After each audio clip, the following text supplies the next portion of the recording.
rencontré ce client-là, puis je me suis assise dans sa cuisine, je le savais que la confiance serait difficile à gagner. Parce qu'il avait vécu d'autres expériences dans le passé, parce que pour lui, sa maison, là, c'est ce qu'il y avait de plus important dans sa vie. Puis avec raison, tu sais, c'est la maison dans laquelle il avait élevé ses enfants. Il l'avait même lui-même construit. Il avait réfléchi à tout ce qui pouvait être, toutes les pièces, tout le design à l'intérieur. Fait que, tu sais, je le savais que je devais lui prouver que je serais la bonne personne.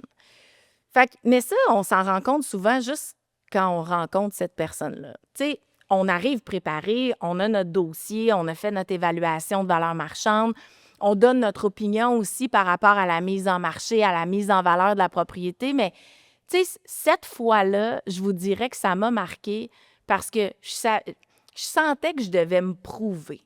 Je devais vraiment tellement avoir confiance en moi, puis tellement avoir confiance en mon service, qu'il fallait que lui adhère à ma façon de penser puis à ma façon de faire les choses parce que je le savais aussi après ça que ça serait pas facile. Parce qu'une fois gagné, je me doutais bien qu'il voudrait contrôler. Tu sais, une fois la confiance donnée, bien lui, il connaît sa maison.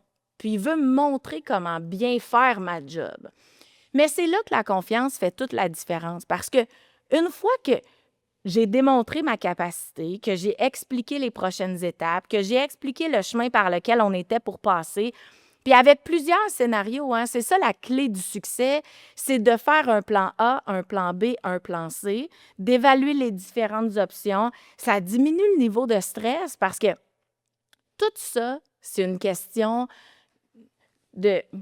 Tu sais, cette personne-là était vraiment anxieuse de confier sa maison à vendre à quelqu'un d'autre parce que pour lui, c'était lui qui était le mieux placé pour expliquer sa maison, mais il comprenait très bien l'importance d'un courtier immobilier pour la vendre. Tu sais, vous voyez le parallèle?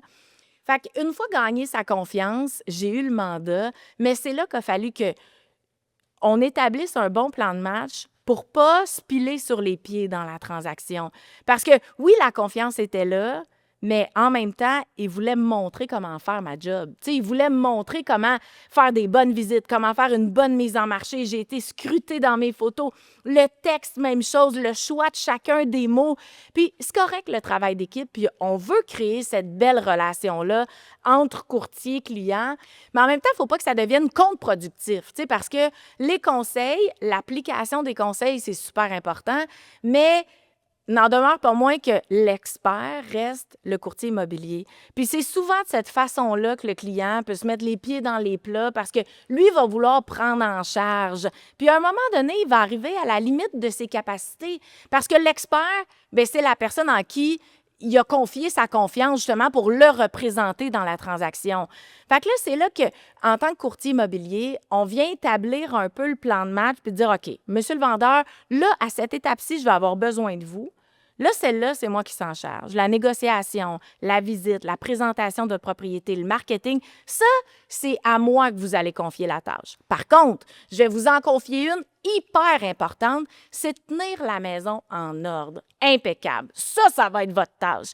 Puis quand on va arriver, puis on va avoir une offre d'achat, puis on va avoir un acheteur qui est intéressé ou quelque chose de concret, mais là, c'est sûr qu'on va prendre la décision ensemble. On va revoir tous les paramètres, on va réanalyser, on va prendre le temps d'en discuter. Puis c'est là que la magie se joue, hein? Quand on reçoit une offre d'achat, on a un acheteur qui est intéressé. Là, il faut vraiment prendre la bonne décision. Puis comme mon associé Jasmin dit toujours, bien, c'est là que c'est important la personne qui nous accompagne dans le processus. Parce que quand on a des décisions à prendre ou peut-être des moments où ça va moins bien dans la transaction, c'est là qu'on confirme qu'on est accompagné par la bonne personne qu'on a choisie au début du processus sans même savoir dans quoi on s'embarquait puis qu'est-ce qu'on était pour vivre. Hein? Fait que c'est là que j'ai vraiment prouvé à mon client qui avait fait le bon choix au début de me choisir puis que ça a confirmé que j'étais vraiment à ma place puis que j'avais fait les bonnes choses au bon moment. Puis à la fin, on est arrivé à une belle transaction. Mon client était super content de m'avoir confié sa confiance. Puis, la confiance, c'est surtout ce qu'on ne veut pas perdre dans la vie. Puis nous, en tant que professionnels, bien, quand un client nous confie leur confiance, c'est absolument hyper précieux. Puis on en prend bien soin.